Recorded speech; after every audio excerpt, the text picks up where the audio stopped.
This conference will now be recorded. I'd like to open up the Public Works and Protection meeting on Tuesday, March 7th, 2023. Roll call, please. Gary Paul. Here. Kelly Service. Here. Jake Krieger. Here. Joanne Euclid. Here. And John Burnett. Here. Okay, let's stand for the pledge. I pledge allegiance to the flag of the United States of America, and to the republic for which it stands, one nation, under God, indivisible, with liberty and justice for all. Thank you. Action on the agenda. Need a motion? Move to approve. Move to approve. Second. First and a second, all in favor? Aye. Aye. Opposed? Motion carried. Action on minutes from February 7, 2023 at 6 p.m. Move to approve. Second. All in favor? Aye. Opposed? Aye. Motion carried. We have no video public tonight. Okay. Item 6, comments from the public must be limited to items not on the agenda, must state name and address.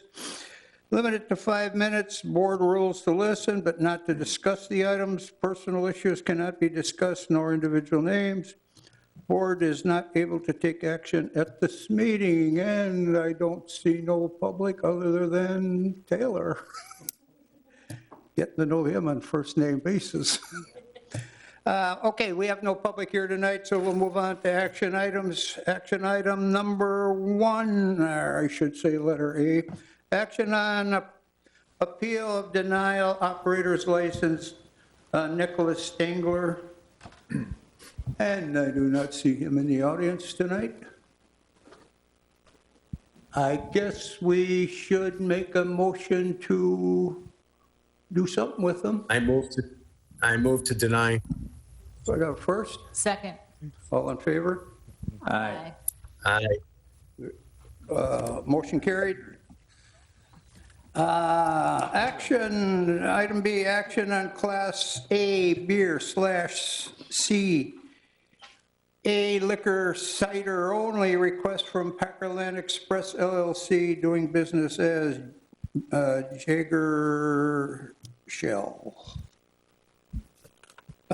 Chris, you are our lady on the knowledge here. So this Jaguar Shell is on the corner of Cormier and Ridge Road, and it's sold now to Packerland Express LLC.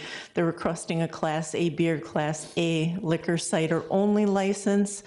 I spoke with them yesterday, and they were going to have someone in attendance or on the go-to meeting, and I don't see that either. So. All the paperwork taken care of, Chris, is, Yes. okay. Any comments? What do you want to do?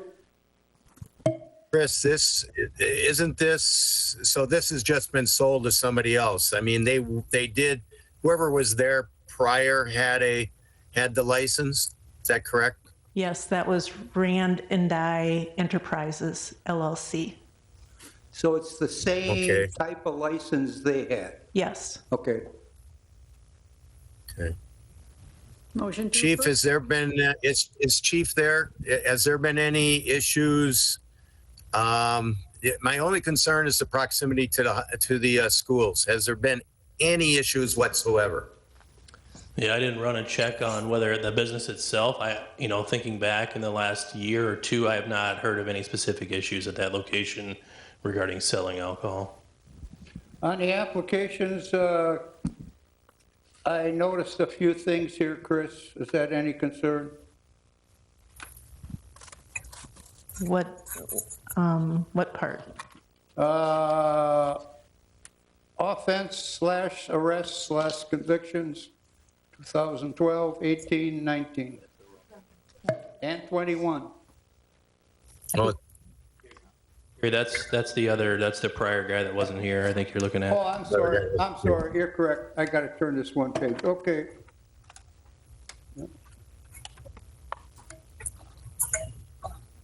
Okay, I don't see nothing here. You're not aware of anything Chris? Nope. Chief Okay. approved it, and Okay, Motion to All approve. right, I'll make a motion to approve the Class A beer, Class A cider only request from Packerland Express LLC, Jaguar Shell. Second. got a first and a second, all in favor? Aye. Opposed? Aye. Motion carried. Item C, action on Class B beer / Class B liquor license combo exception request at District Poorhouse LLC, doing business as District Poorhouse LLC. Chris, again. so this was brought forward before, but they reapplied, and they've done an extensive, what do I want to say, extensive plan for food to make it more of the restaurant definition. And so they're looking at doing the exception where it's a 300-seat minimum, and then that does not go against our quota. Okay. Anything else, Chris? They are here. Tyler and April are here to speak. Okay, I kind of briefly went through this. I did not take all the time, but I'd like to open the floor up and have Taylor and April come up and tell us what they're doing to give us an idea on the renewal. I think this is like your third time here already. You know your way around this hall pretty well by now. Gary, as Tyler and April make their way up to the table, I'll just add to the context of the conversation. Okay. So their reapplication is the result of a denial that the village board had made in February, or February, right? January, excuse me. January, correct. Tyler and April, as well as their operations manager, did end up meeting with village staff on February 23rd to review their application again in advance of this particular meeting. At that particular meeting, we did review a number of items that staff felt that the village board and previous Public Works and Protection Committee had concerns with, and advised Tyler and April and their operations manager to attempt to address those issues in their application.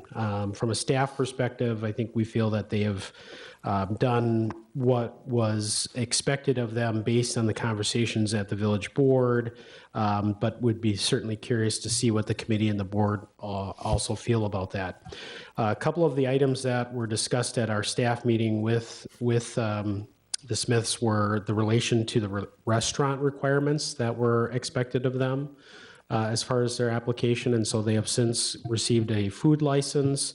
They've prepared a full menu of food options for their kitchen area. They've obviously submitted their premise location that also identifies an updated kitchen layout, which explains kind of the areas for food prep and food cooking. Their business plan has been updated, and an executive summary was included, which also identified food sales as a primary component of revenues for their establishment. The 300-seat exception that did provide to us a couple different examples of seat layouts. In the most recent example, which is included in your packet, does provide for 300 permanent seats indoors, which would, to all intents and purposes, meet that exception requirement under the statutes. And then we did have a significant conversation as it relates to safety and security, as it relates to the RFID cards, licensed operators, the ambassadors, or what we'll call the licensed operators, and then just check-in process and procedures as it relates to the pouring of alcohol. So at that staff meeting, we invited our Aaron Schutte, our Community Development Director, Chief Brian Ewell was present, myself, Chris Teskey, our clerk, as well as Patrick Legal, and Mary was also present for that meeting. So we tried to cover every base that we could administratively to do that.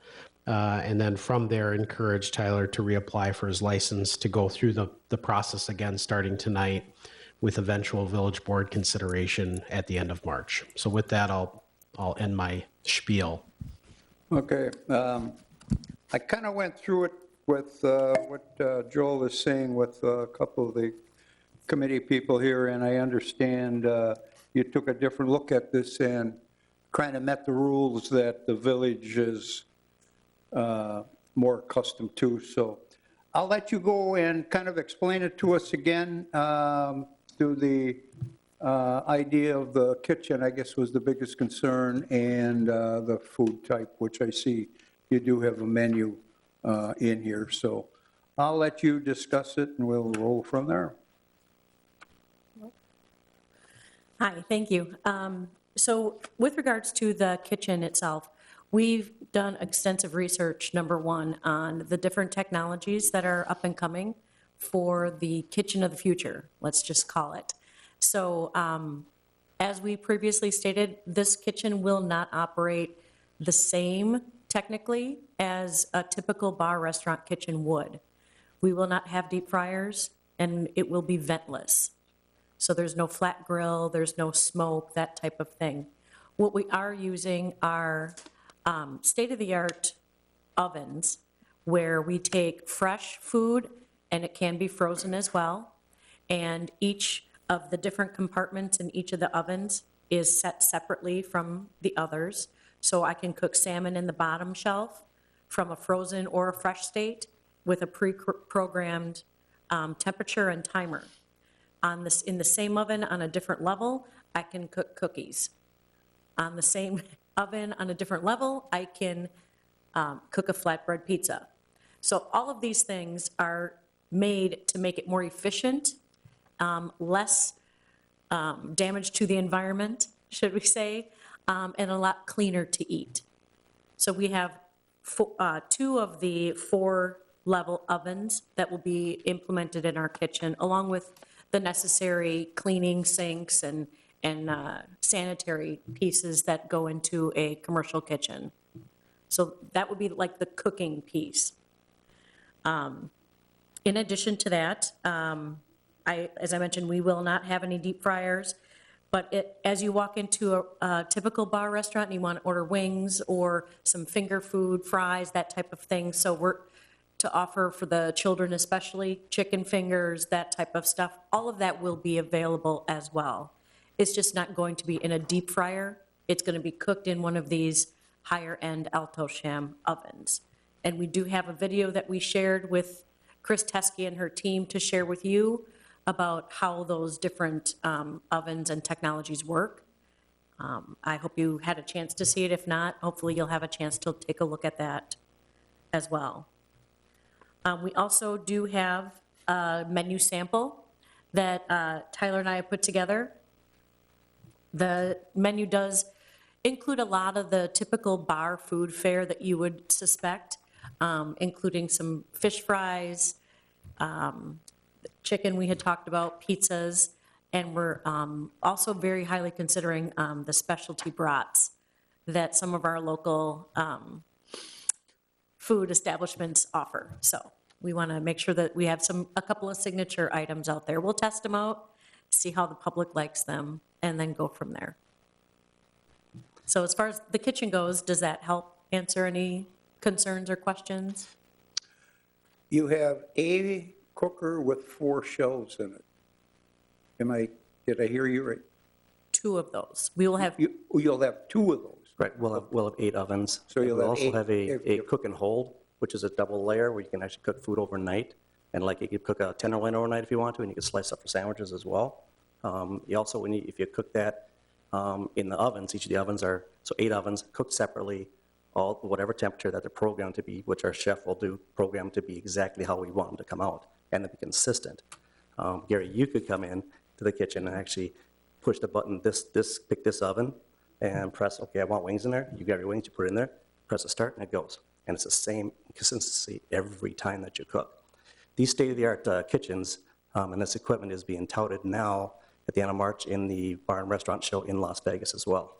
Like I said, hopefully you're able to see that 28-minute video that I showed you at one of the other demo shows that showed what they could make in 19 minutes. In 19 minutes. 19 minutes. Okay. The Milwaukee Art Museum also has this equipment as well. as one of the many that do.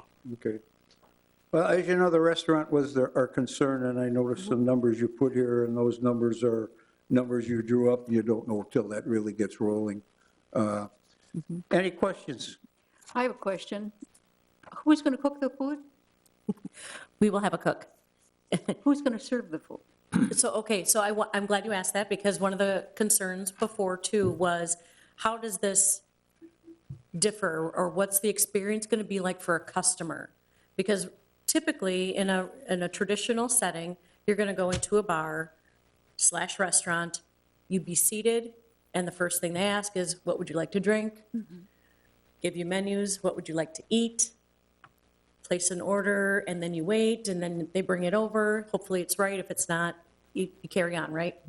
So in our establishment, not only do you'll be carded and offered an RFID card with preloaded 32 ounces, for example, and you can help yourself to drink right away. But at the tables then, wherever you're going to be sitting, is going to be a QR code, which many, many places offer those as an option right now, to look at their menu and make your selections and order through that QR app. So we're going to also be employing that. So no longer does a customer have to wait to be served. They can simply pull up the app, order from their phone, and once it's received in the kitchen, our cooks will be doing the filling of that order. When it's done, they will send out a code or a text message to that person, letting them know that their food is ready and they can come up and get it. But the definition of a full-service restaurant is waiters and waitresses. We will have staff that helps on the table maintenance. So we'll have licensed operators, so all of our staff will be licensed operators, whether they're helping serve, whether they're helping the customers order, and how they do order, in that sense as well. So they'll be circulating throughout our whole environment with the people that are there, teaching them and showing them how to use it, as well as the ones that are monitoring the wall for everybody that has to come up and drink. They'll be monitoring everybody. So this is not a new concept. It's new here. Right. But it's not a new concept across the nation.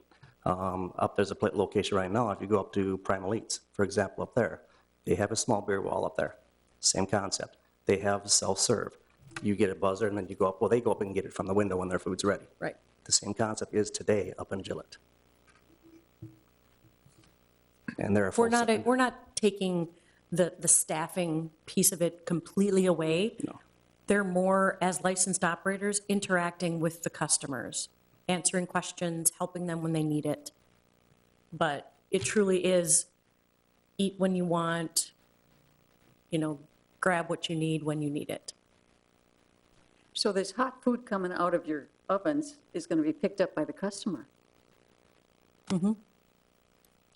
It will be plated in such a way that they're not going to injure themselves. Is all of your servings done on throwaway, recyclable plates, bowls, whatever? The plastic, like the plastic containers. Yeah, that you you're have, not yes. going to have dinnerware, let's say. Correct, no, it'll be plastic containers that will have obviously the paper inside of them, and then they'll go inside that as well. Okay.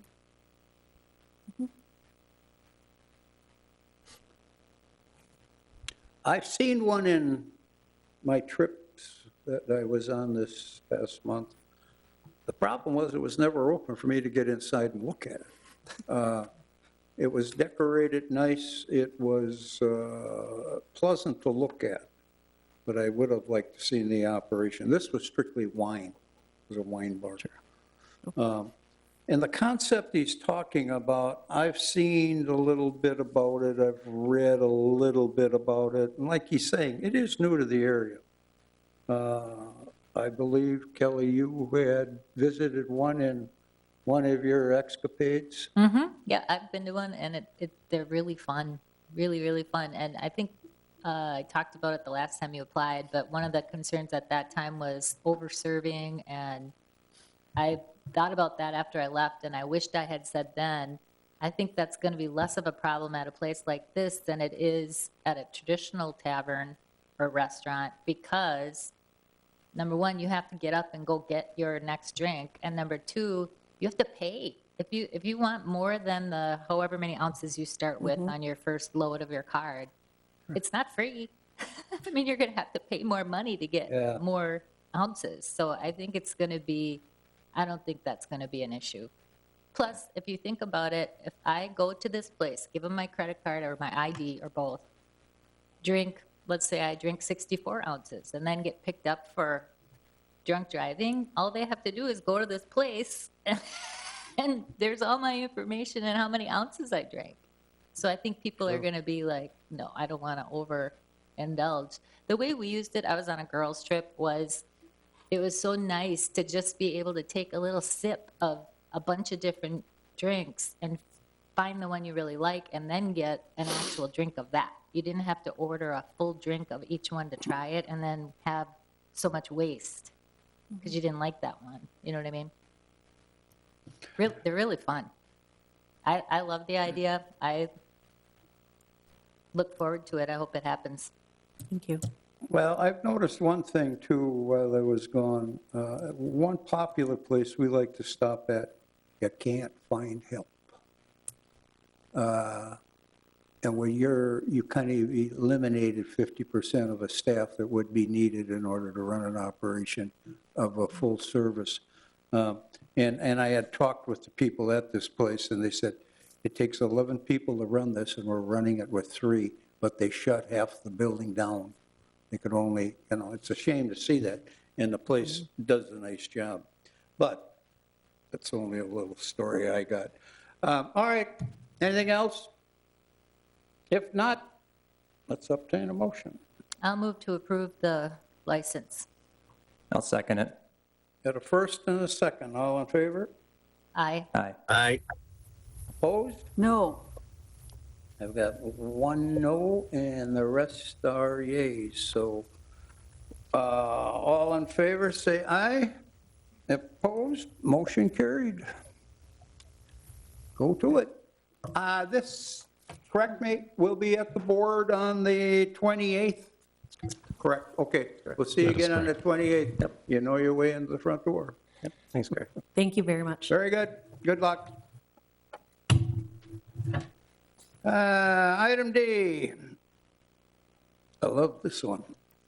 Action on Ridge Valley View pavement marking.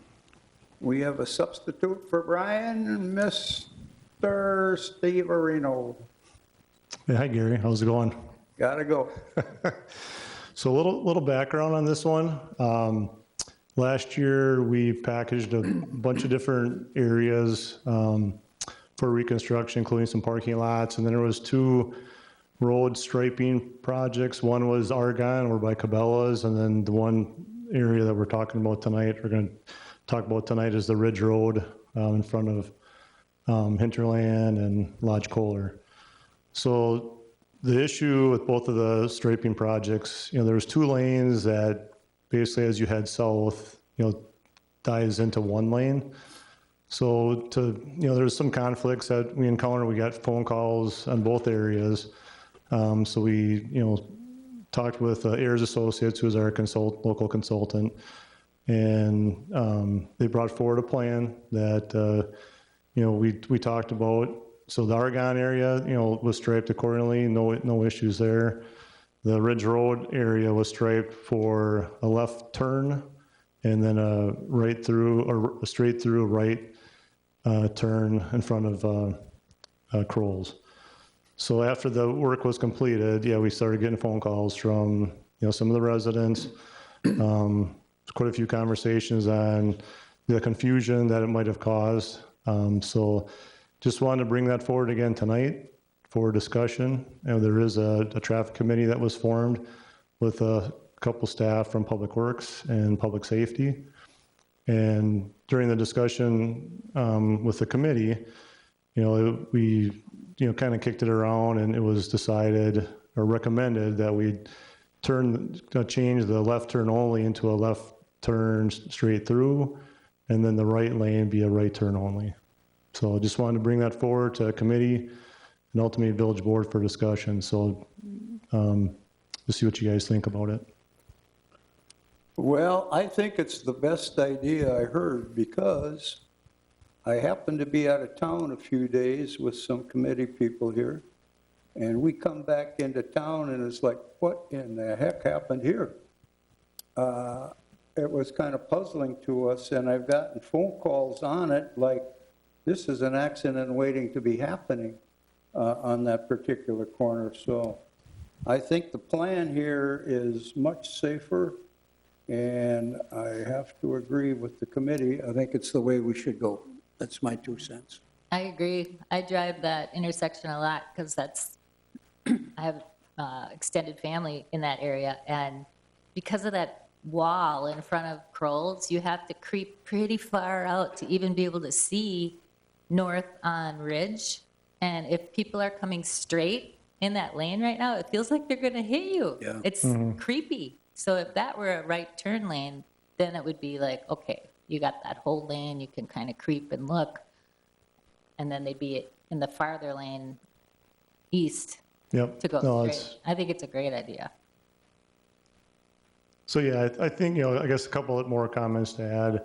There was consternation for a while. I think the local traffic, people have gotten used to how it's striped now, but that does not take away Kelly's concern, with the fence by Kroll's and whatnot, having that most majority of the traffic close to the curb now, that, it has, is creating a potential issue, so. Well, I know people still get confused yet because I use it quite a bit. That's on my way to my home where I go. And I still see people going down the road straight, and all of a sudden they jerk right, or they just drive right on through. So it's really not serving the purpose if they're not paying attention. So I think it's a good idea. I would obtain a motion to approve this. Move to approve. I'll second it. All in favor? Aye. Aye. Opposed? Motion carried. Okay, on to item F.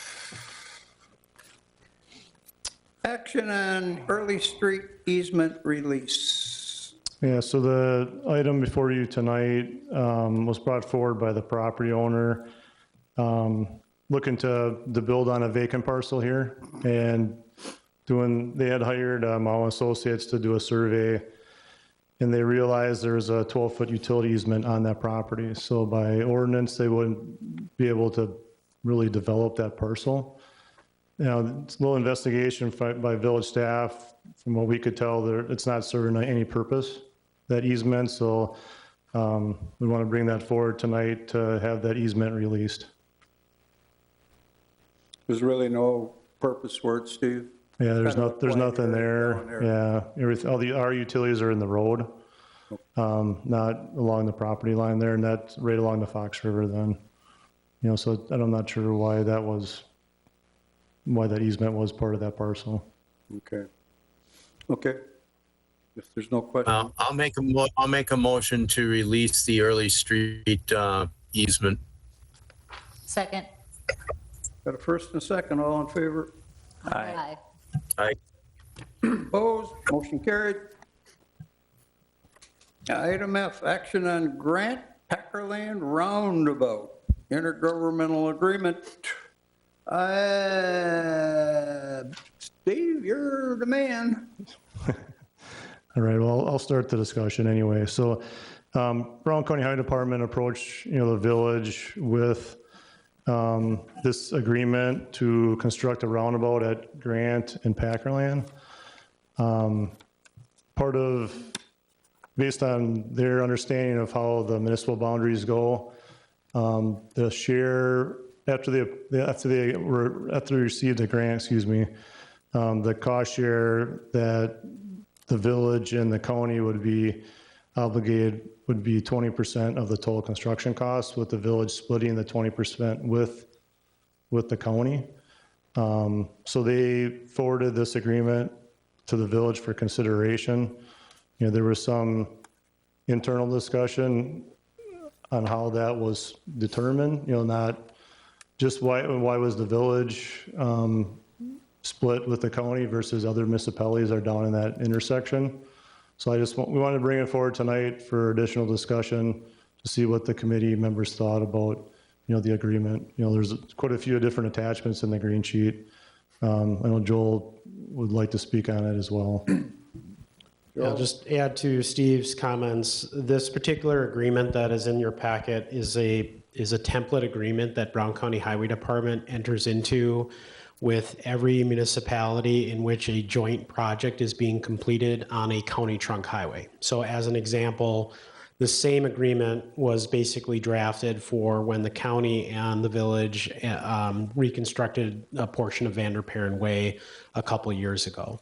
The agreement, as I mentioned, is a template agreement that was designed over a series of years ago to establish consistency between the county and participating municipal entities when doing major reconstruction projects on county trunk highways. So the agreement itself is not unusual or atypical from that regard. This is to be considered standard for the county. Where we had some internal questions that we're looking for direction from committee and board are, if you look in your packet, there is, it would be on page 7FB. It is an aerial image of the intersection in question as part of the agreement. As Steve has mentioned, in a typical municipal agreement, the county picks up 50% of the local share, and then the other 50% is picked up by the partnering municipal entity. Now, we may have projects that encompass multiple municipal entities, and in this particular case, that is true, where the village of Ashwaubenon actually encompasses the northern half of the intersection, and the village of Hobart and the town of Lawrence encompass the southern two quadrants of the intersection. Don't have a really good justifiable reason why the county has not engaged with those other two municipalities. But typically our expectation from a staff point of view would be that we would cover the basically 50% of the 50%, right? And that Hobart would cover 25% of the local share, Lawrence would cover 25% of the local share, and then we would have the 50%.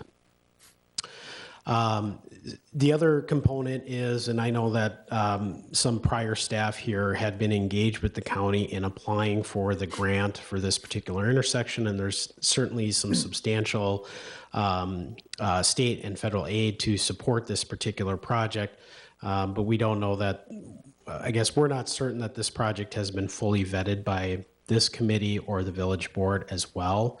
And so before entering into an agreement with Brown County to do this type of work, we are seeking that approval and direction from the village as well.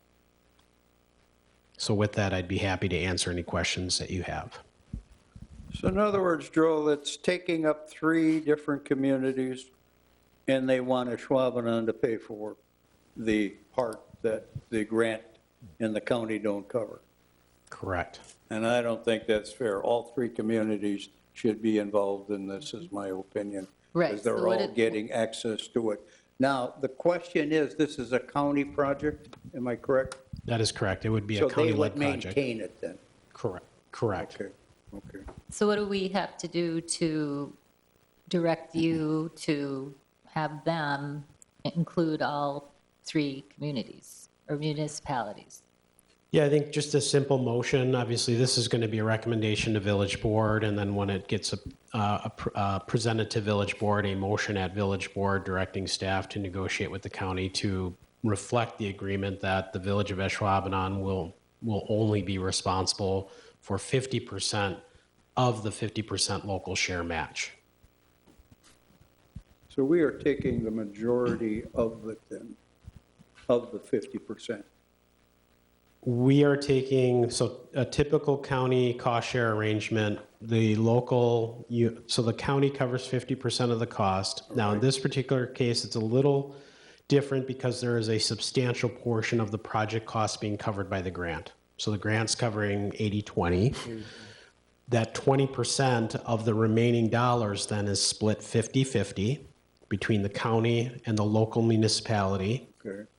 And what we're arguing is that 50% of the local municipality actually needs to be split, where we cover 50% because we have 2 of the 4 quadrants, and the other 2 municipalities cover their other quarter. Okay, okay. It's a lot of percentages. Joel, and it breaks down goofy. If I'm looking at this picture correctly, the actual intersection, the center of the intersection is actually in the town of Lawrence. Am I correct? No, if you are looking at it correctly, so there is kind of this jagged line on the northern half of the intersection, on the west side of the intersection. Everything to the right of that jagged line or above that line is considered the village of Ashwaubenon. So, so this picture is facing which direction? this is a Which is true up. north is up, south is down. Obviously, west Okay. is to the left, and east is to the right. So the majority of the intersection is in Ashwaubenon, period. It's in Yeah. Ashwaubenon then. Okay. Correct. The yellow line being the municipal boundary. So again, Hobart really, the benefiting properties, it could be argued that Hobart has 2 quadrants, but the way the municipal jurisdictional lines show, the intersection would be encompassed. The northern 2 quadrants would be in Ashwaubenon. The southern 2 quadrants, one being Hobart, the other being Town of Lawrence. Isn't that kind of a funny division there in, I mean, we own, the village of Ashwaubenon owns, let's say, 20 feet of that parcel there. I mean, if you figure you go down the center of the road like you did on the east side of it, or whatever. So actually, all you're looking from us is a recommendation to negotiate a better deal with the county. Correct. Okay? So I'll move to direct the staff to negotiate with the county the way that you described. Sounds good. Everybody understand that? As long as Terry knows it so that it goes in the minutes, right? You got it done tomorrow. You got it. Okay, we got a motion and a second. All in favor? Aye. I Opposed? Motion carried. Okay, F is done. G, action on Village of Ashwaubenon Ordinance Number 03-2-23, amending Section 9-1-2, parentheses E, relating to the discharging of firearms within the village limits. You are on, Patrick. Thanks, Gary. This request really came from public safety after someone called Deputy Chief Kozlowski and inquired about, I guess, doing like a 21-gun salute during a funeral.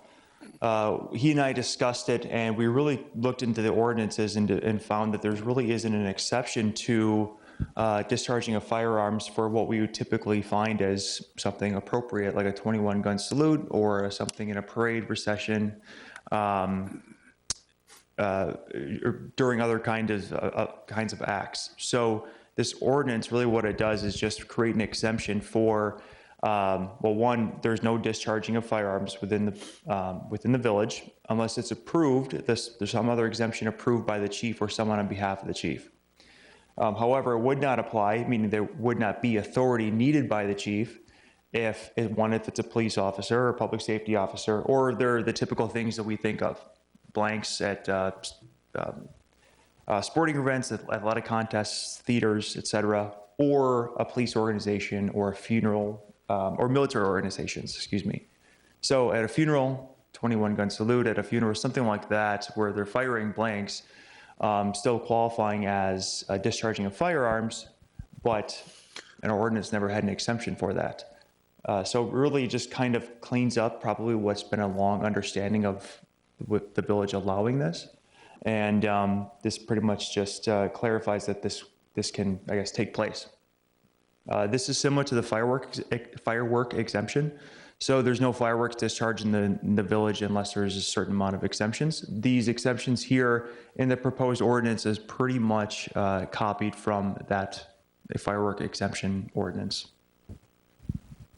So in other words, what you're saying, anything to do with military or funeral parades is allowable. Anything other than that has to be approved by the safety department. Sure, there's a presumption that it's unlawful, unless there's some exemption that they're seeking or some approval that they're seeking has to be done by a chief or someone on behalf of chief. Okay. Will there be a permit granted? No, well, not that I can foresee. More of it's just, I would imagine public safety would just kind of inquire as to the what you normally would do if there's some kind of a firearm display or something. Yeah, I can imagine a request coming in. I or someone on my staff would review it, give them the authorization to do that, and then if there's any concerns, we'll share that information with dispatch so they have it, or anyone on our staff so they know that they're allowed to do that. So I can't imagine it takes place too often.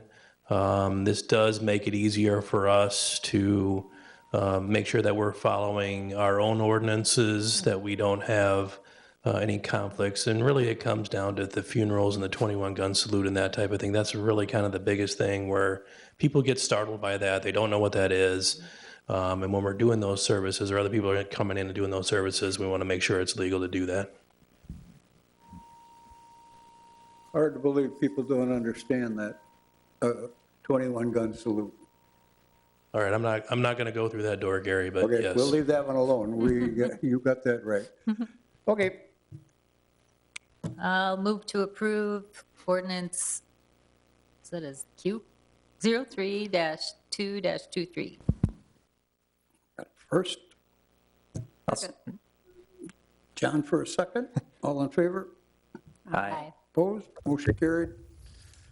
Action item, 8. Action on Village of Ashwaubenon ordinance number 03-1-23 on ordinance amending Municipal Code section 3-2-27 parentheses A relating to licensing procedure. Patrick. So this ordinance, again, kind of justifies or puts some kind of authority behind a village board's decisions in the past of what has been typically granted for an intoxicating liquor license, the Class B beer and liquor combo. The precedent that the board has typically followed is that it has to have something more than just a bar.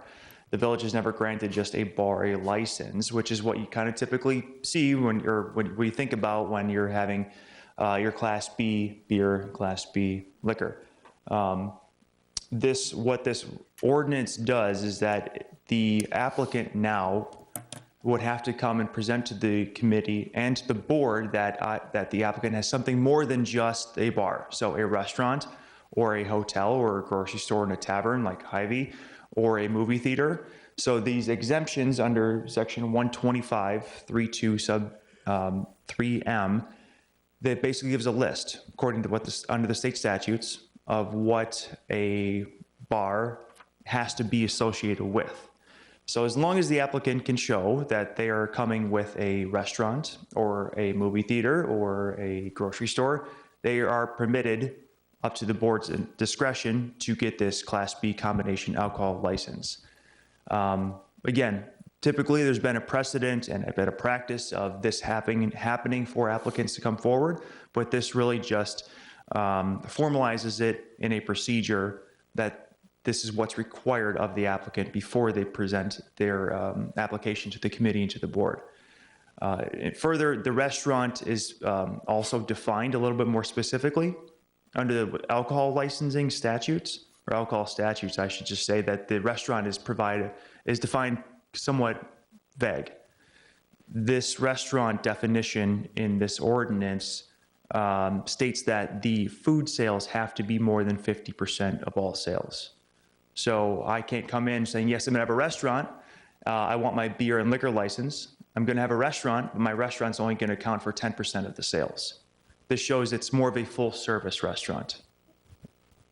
The only, staff did take a look at this, and we did kind of have a little discussion on the subsection A1, where the first line does say no Class B license. I would recommend that if this is recommended for approval to the board, recommend it with staff corrections that I would personally enter, and I can edit this, where it says no Class B intoxicating liquor license, or no Class B beer and no Class B liquor license. So it specifies it a little bit more that we're looking for the Class B combination license. Why are we against taverns in Ashwaubenon?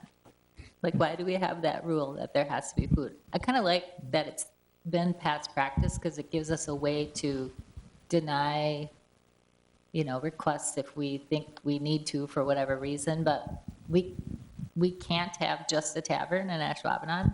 Why not? There's nothing technically legally prohibiting the village from granting a just tavern, an applicant's liquor license for just a tavern. Traditionally, just what I'm privy to and what I've seen from past applicants is that it's had to have something more than just a bar. I think that's just following the past practice of the village board. For the people who've been here longer, why is that? Why are we against taverns?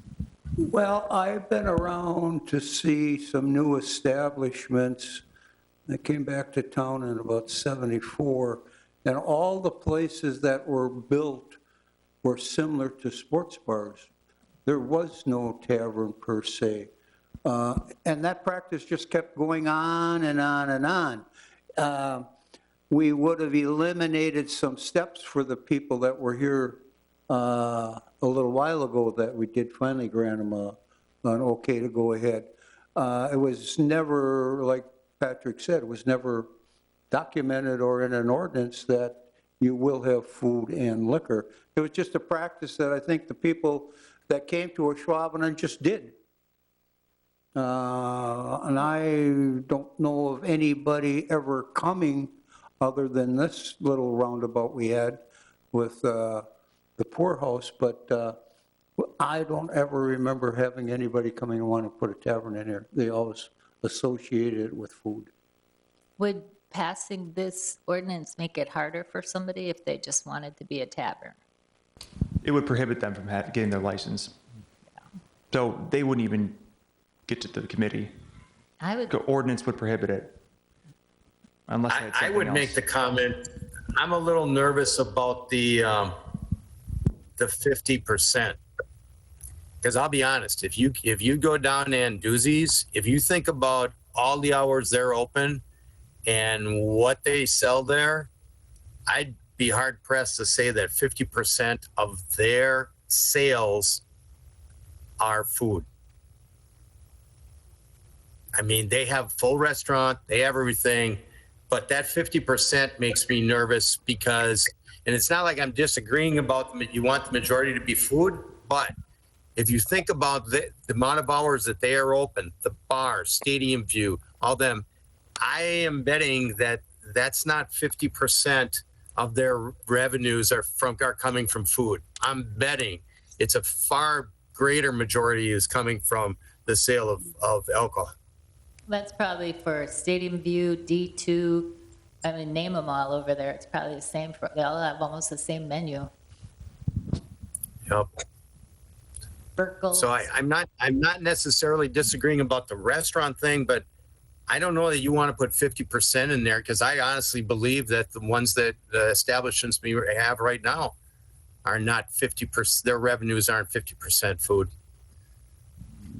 I could be wrong, but I would highly doubt it if you think about the amount of people that are there very late at night drinking a lot of alcohol, and I don't think there's a lot of food being purchased. Yeah, to add to the context, so where this ordinance is being derived from is the conversation that's happened as a result of the application for the district poorhouse. And that there was an expectation from the board, more or less, that this establishment needs to have a greater emphasis on food and having that kind of full service restaurant. in order to be granted the license. And much like other code provisions that we've presented over the last couple of years, it's easier for us from an administrative standpoint to inform the applicant in advance that, oh, by the way, you need to have these food components or restaurant components as part of your application. Otherwise, your application was going to be denied, right? Or has a stronger case for denial as a result of that. Having this codified in the code establishes that. It creates clear boundaries in which an applicant needs to work from. So there's two approaches that the board uses its discretion in determining what the best and most appropriate licensing is, minus any discriminatory factors, right? We cannot discriminate in licensing. But with that, you could certainly create maybe looser guardrails, if you will, as Jay has suggested, maybe eliminating provisions as a result of percent of sales, if that's not desired, but maybe simply they need to have some type of full-service kitchen that doesn't necessarily mean soft drinks or ice cream sundaes and things of that nature. So there's ways that we can wiggle the code if you desire to have the guardrail. If no guardrail is desired and you want to use your discretion minus any discriminatory factors in your decision making, then we just simply not enact the ordinance and we move on. I think I don't have any. Go ahead, Jay. I don't have any objection to guardrail. I just don't think you want to put a 50% number on it because there's no way in my mind. And I think I'd rather just have the flexibility to decide on a case-by-case basis and not have the ordinance amended. And that, as Joel said, that's completely fair. If the board would rather have that discretion as to each applicant, it comes in and just assessed based on what's presented. I did want to just state that the 50% isn't just an arbitrary number. Where I kind of found the restaurant definition was basically I combined the definition from under Chapter 125 and what we found under a requirement for a Class C wine license. So the Class C wine license requires the 50.01% rule. If you're going to get just the wine license, you need that food threshold. That's kind of where they were combined. So just wanted to stress it wasn't just a random number picked. But no, the concerns understood. are valid. So if the staff has recommendations to send back, we can certainly do that before the board. So I was more than happy to answer any of the questions. Would there be any way to like set up a just even let the people know that if you're just coming in for a bar, there's a decent chance you might get denied, but if you have something else to offer with it, there's a better chance, I guess there's a better chance of it getting approved, so that way they at least know that there's some sort of guardrail without just kind of coming in and seeing what happens. That's somewhat what it happens now. Okay. So without the ordinance on the books, that's kind of what we somewhat do now, without obviously saying that it's going to get denied or approved. Just it's kind of like the board has traditionally granted applicants that have something in addition to other than just the bar. But with that said, right, it is, as Joel said, it's more of an approach for the staff to tell the applicant, you need this in order to get your license. If we want to go back in time a little bit, the hotels in this area, which there were a few, we had some supper clubs in the area, and there was a lot of food served. Back in those times, they probably rule fit pretty well. And I kind of got to agree a little bit with where Jay is going with this and where all of us are going on this. It's kind of changed somewhat. The sports bar came into view, and that changed that number somewhat. So I think we got to look at our time rather than what was in the past with the supper clubs that I remember in hotels and some establishments that we had. Take away the eateries that we have here. If we took away that, there wouldn't be many around anymore. So I think we should take a better look at this and see what we can do, what direction fits our time right now. So I'll move to deny the amendment. I'll second it. Okay, we got a first and a second. All in favor? Aye. Aye. Opposed? Motion carried. Okay.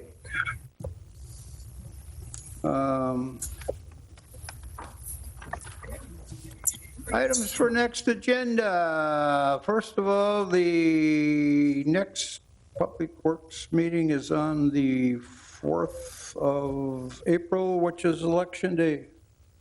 Is there going to be any problem to move it to the 5th, as we did with the site plan today?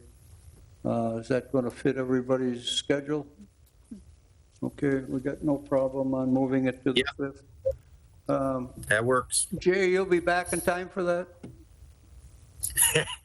Yeah, I'll be back on Saturday, so I should be there.